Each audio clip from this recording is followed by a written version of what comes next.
All right, so we're back with my buddy Christian here at Sustany Capital, and we're going to be going over blockchain FAQ, right? This is like a beginner's guide for blockchain, basically, right? Let's call it that. Yeah. Okay. What? Who are the people that should be listening to this right now? Well, I think anybody who wants to have a thoughtful discussion about the topic should be aware of the basic terminology. If you ever write a thesis paper, I think you'll probably remember that you have to first define a word in order to be able to use it in a sentence, because different words mean different things in different environments and subjects. And so in blockchain, this is sort of particularly important since a lot of the terminology is still being developed. Yeah. A lot of this is new, and not only to a lot of people that are just talking about it, but even to a lot of people that are already building applications. And so they might use a different word in a context that you're not aware of. Yeah. And if you start having discussions and use different words in different contexts, then you might not actually have a useful discussion with each other, but you talk without meaning, right? And that's what you see happening right now a lot, actually.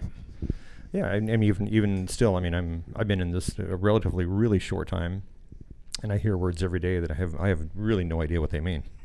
Yeah, and even I go back on a daily basis and reread how things are being defined in this particular context, because even within this subject, and there's different people on a daily basis that redefine it, and sometimes it's more useful, sometimes it's less useful.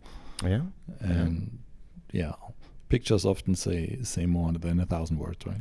Yeah, and a lot of people who are like me, I'm visual, so right. It's hard for me to read something and comprehend it. It's easier for somebody to tell me, right, and right, follow along with something. Right. So yeah, I get it. So there's a lot of people out there that they don't even know where to begin. They don't know where to ask. They don't know who to ask. Right. So it's great to have somebody like you that can come along and spend some of your time kind of educating the people and getting up to speed. Yeah, bring some detail to it, some clarity, hopefully. Very good. Okay, so we have this is something you guys created here in-house, right? Yeah, we use it as guidelines for our personnel, as well as kind of remembering to myself, right? Or we use it when we go into different companies to introduce the topic. Yeah. Okay, great. Okay, so we're at blockchain FAQ, and I'll go ahead and just turn it over to you, just kind of let you run the show here. Yeah, so the first question that is not even clear to a lot of people out there is like, what are the basics of blockchain technology, right? It started out with kind of in the cypherpunk area, and hence one of the key components is what's called key cryptography. It means basically encrypting the information that's being shared across a distributed network to record a ledger. So a ledger is an entry of transactions, just like your checkbook would be. The difference here is that it's duplicated across many different nodes. So a node will have every transaction that is being created on a particular blockchain from the beginning of time. And in order to for people to participate and have a reason to participate, the network typically will have a built-in incentive system. So in the example of Bitcoin, that would be the mining. So the mining is actually the recording of a new entry on that ledger, and for that particular work, the miners receive a reward. So that's the incentive. They get their own Bitcoin if and when they are responsible for the new entry in the ledger. Okay, cool.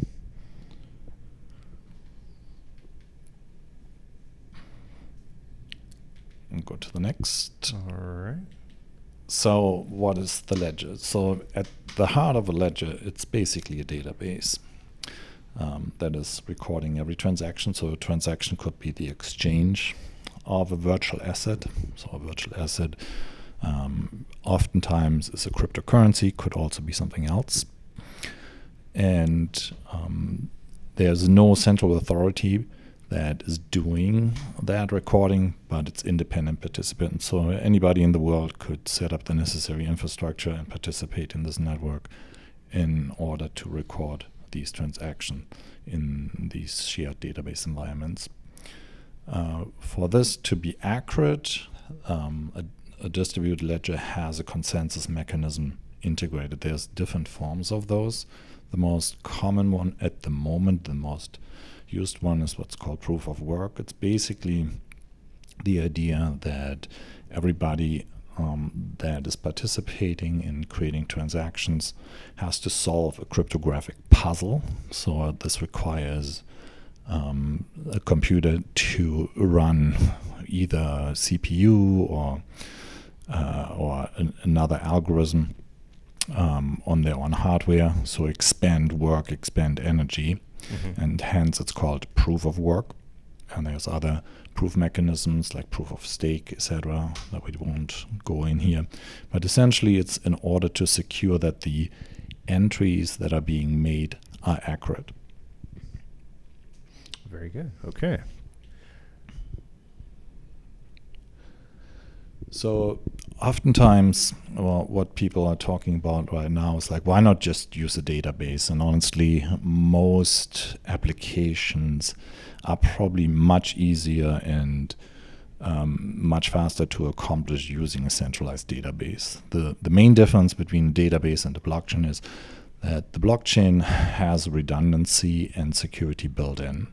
Whereas a database is typically centralized. There's one central point of authority, i.e.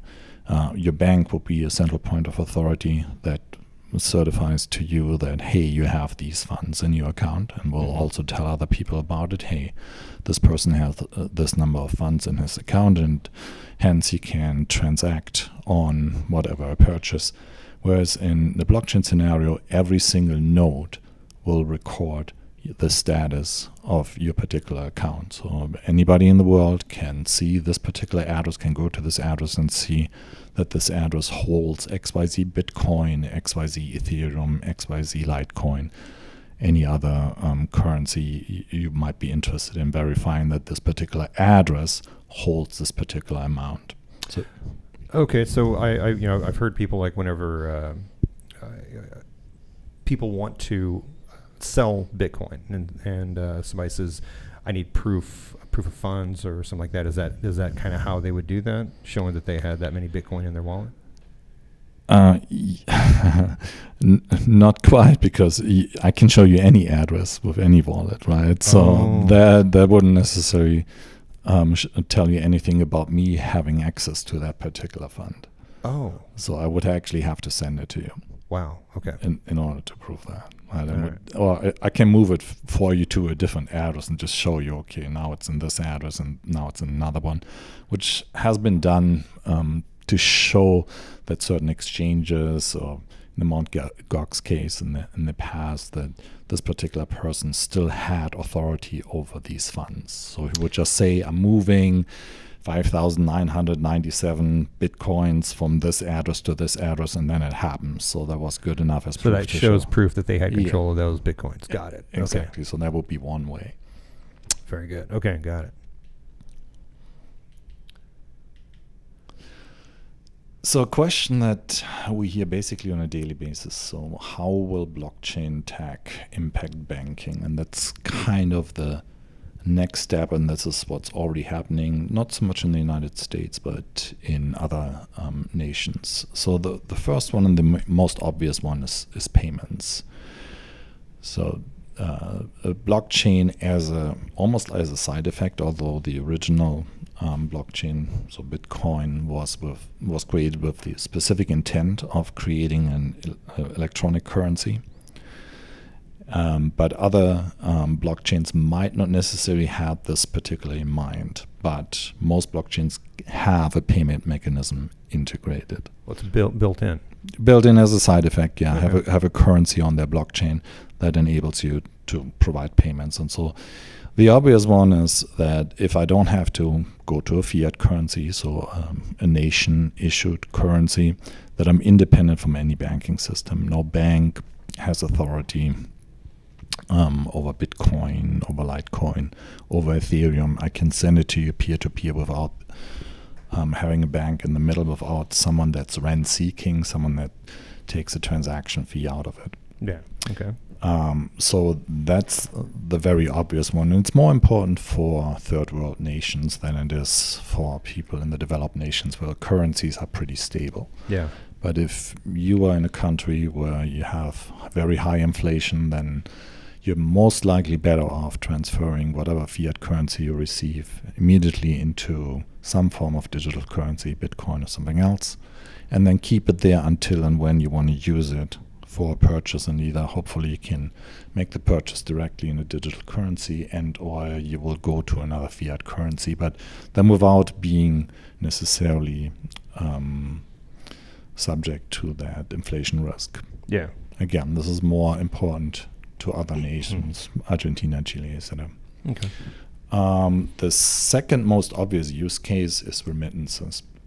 There's 150,000 Western Union facilities around the world, and to use those is exceedingly expensive. So the typical use case, if you're a foreign national living in the United States under whatever circumstances, and you want to send money home to wherever home is, somewhere in South Africa or even just in Mexico, then the only option you oftentimes have is go into a Western Union station, give them cash, pay them a fee, and be subject to whatever transfer rate they assess, which is a lot, most likely. And so with any blockchain technology and its digital currency, you can circumvent almost all of that. So you can send, there was a recent example of someone sending $99 million using, I want to say it was Litecoin. Yeah. And he paid a fee of less than $1 for doing so.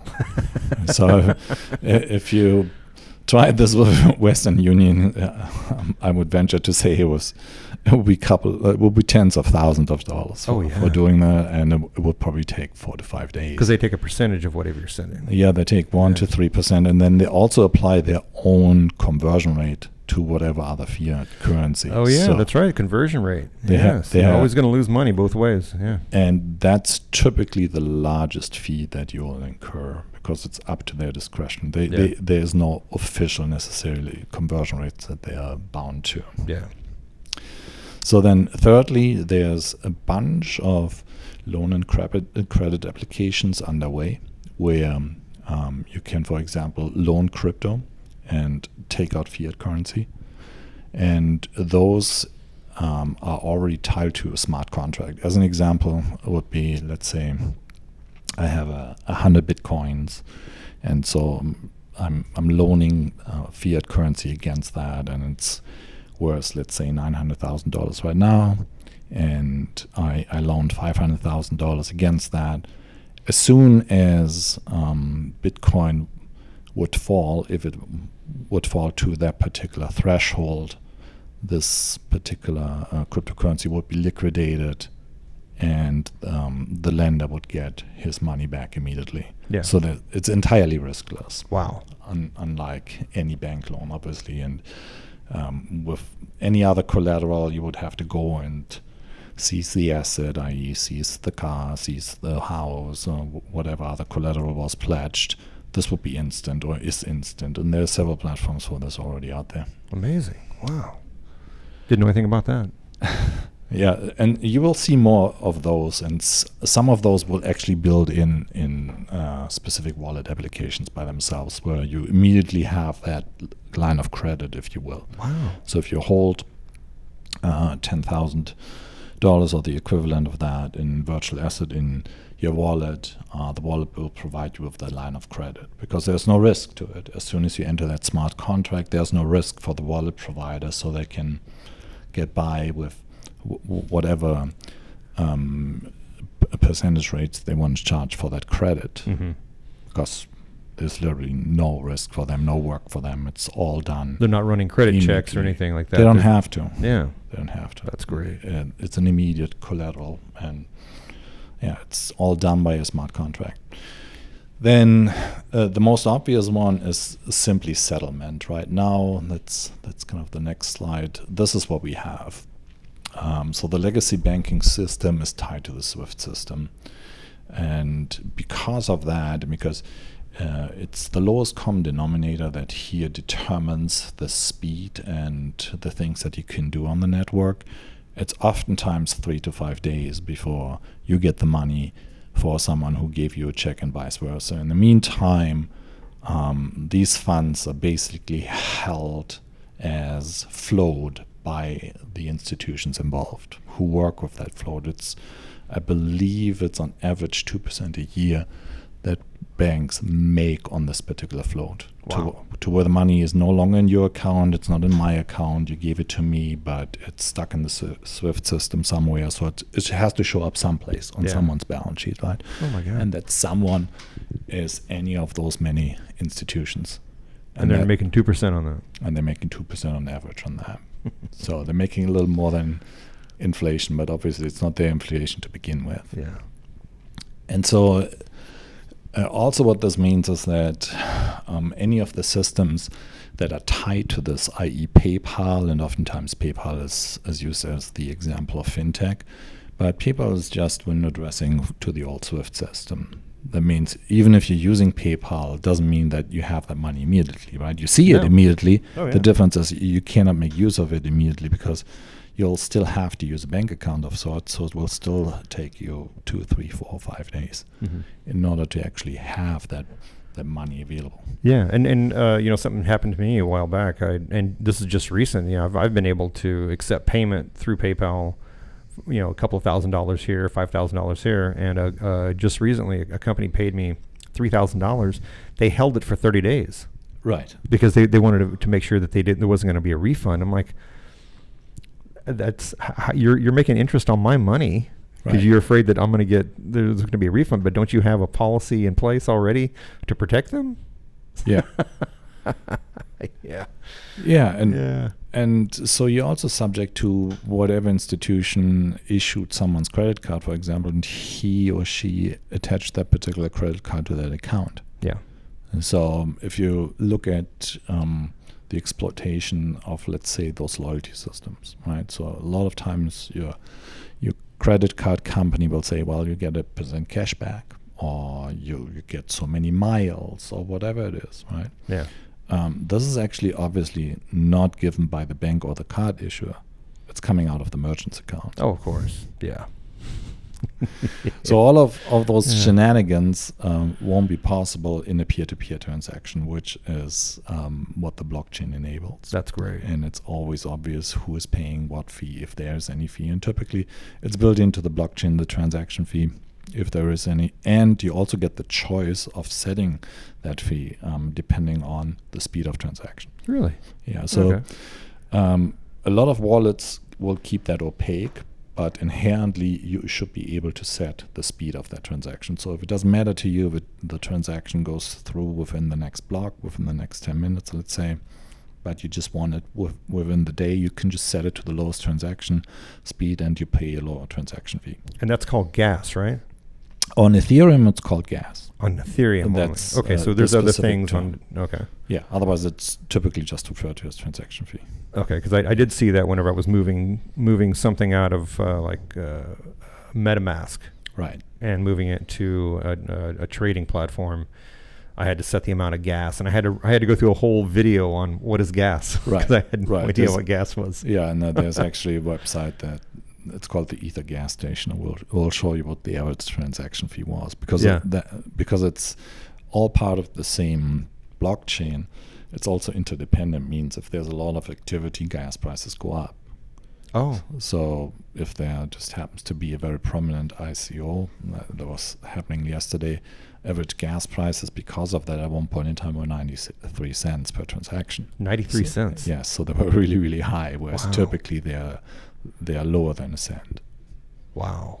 So you want to be kind of aware of that. And typically, because a lot of people don't know that. They just say they're going to pay whatever it says. They just pay it. Yeah, and some of those quote unquote retail wallets of the more popular applications, they will keep that under wraps and won't give you the option to actually change it. They will just assess it and typically make fees on their fees. Yeah. So you kind of want to smarten up on that. Start with one of those retail wallets, i.e.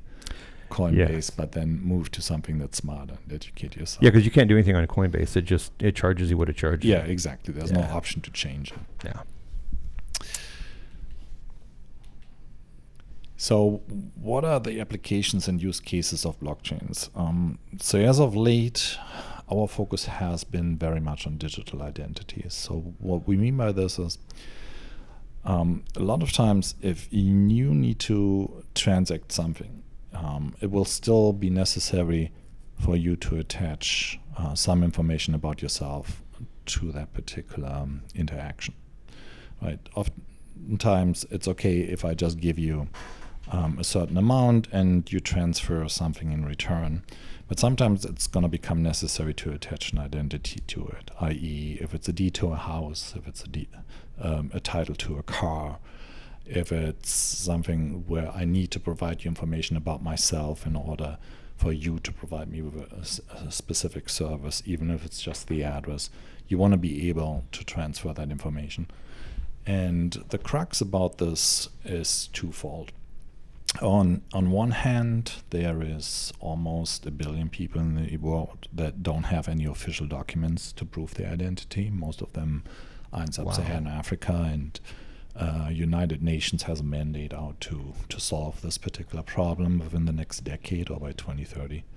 And so there's a lot of projects out there right now that are working towards that particular problem, because the obvious one being is that you don't want aid to be misused. You want to be identify who received aid, who received vaccination, who received voter registration cards, and so forth. And then on the other side, in the developed nations, we're at a point in time where basically every digital identity, so your identity, is available to every bad actor in the world, because all the social media companies and even the legacy companies such as credit reporting, etc., keep copies of all of your data, your social security number, first name, last name, and so forth. And over the past couple of years and decades, this information has been copied and stolen an almost unlimited number of times. Wow. To where some estimates show that every identity of every US person will be misused 10 times within the next 10 years. Oh my God. Because there's just so many copies out there. Yeah. And we all have heard about the latest scandals of social media companies just giving a tremendous amount of access to your personal data to an unlimited number of people out there. And once it's out there, because it's digital, it will never go away, and it can be copied in an unlimited amount of time. So that's why this is such an important topic, because with the emergence of virtual assets, you also need to make sure that you associate those virtual assets to the right identity and not to some bad actor who created a copy of your identity, so that no one can all of a sudden transfer the deed of your house, the title of your car, or whatever other proof mechanism there was to that new digital identity. Yeah. And so that's why this is going to be a very, very important problem to solve. And we pay a lot of attention to that. And obviously the blockchain is a very good tool for that, but what needs to happen first is that the existing databases need to be cleaned out of records that you have no control over, but that belong to you technically.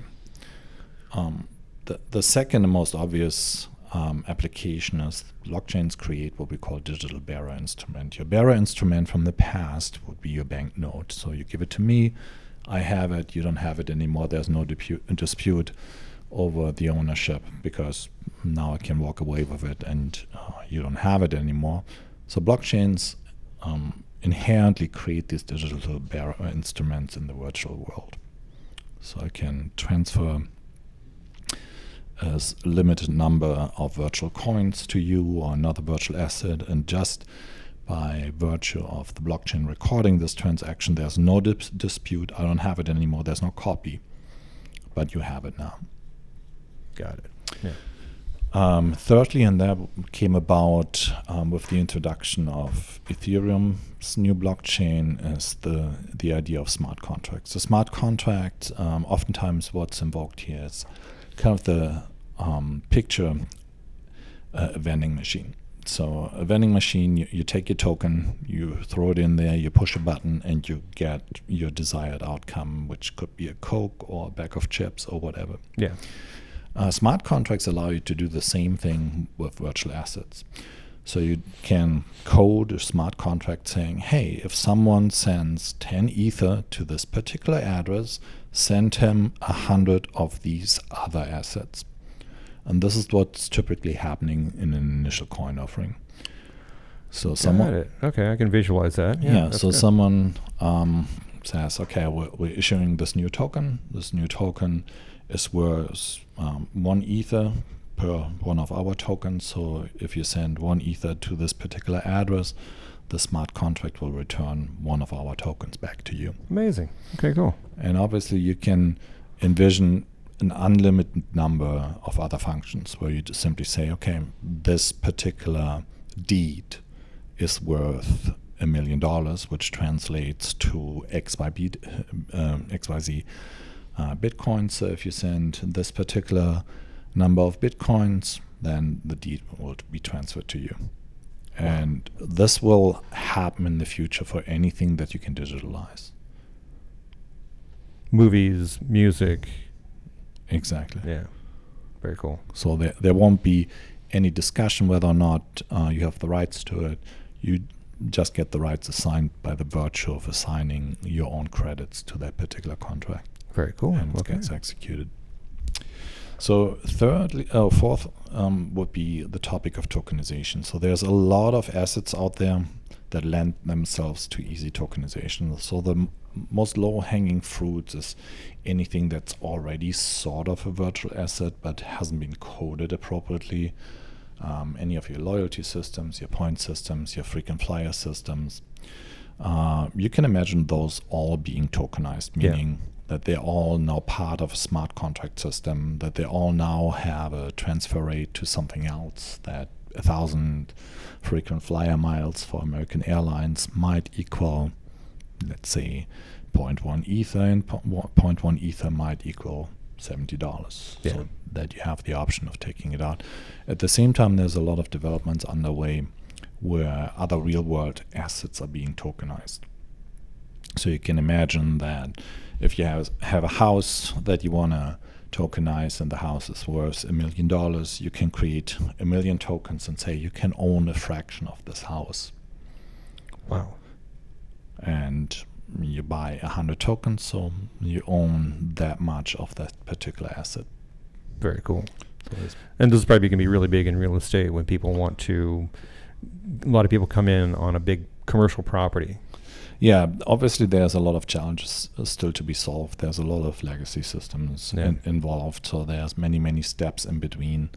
So the lower hanging fruits are anything that's already digitized at this particular point in time. Yeah. But as a matter of fact, anything that is a paper contract is probably already somewhere in a database, right? So if you think of deeds to houses and titles to cars, they are already in the database someplace. So this additional piece of paper doesn't provide all that much value or security. If anything, it adds a layer of unsecurity, right? So if you lose this particular piece of paper, you might have to go back to the DMV or whoever issued it in the first place. So this cannot happen if you tokenize it in the first place. And so there's a lot of efficiencies to be had in the future for doing this.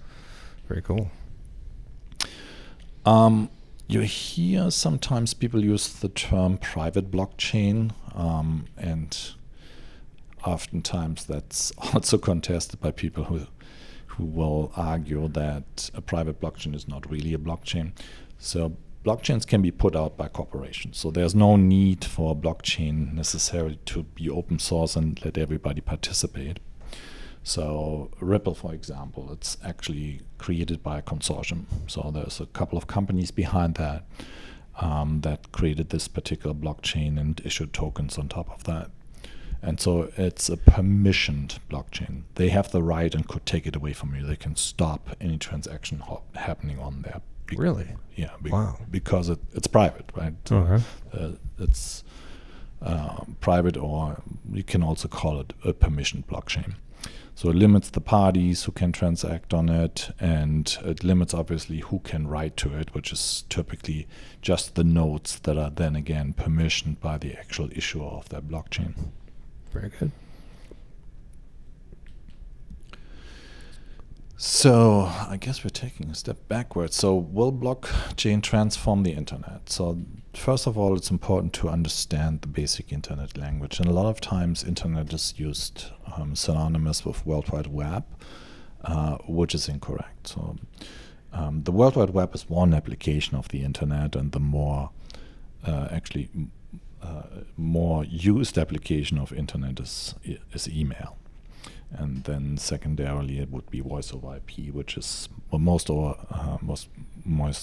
our communication is going over right now. Even if you use the cell phone, at one point in time, it's translated into data and transferred from there over the backhaul. It's not actually voice communication in the sense of there's a channel for it.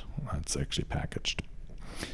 So initially, when the internet was conceived, it just consisted of the Internet Protocol and TCP, or the Transmission Control Protocol. And then email was added to it as the Simple Mail Protocol, SMTP, and some security layers were introduced.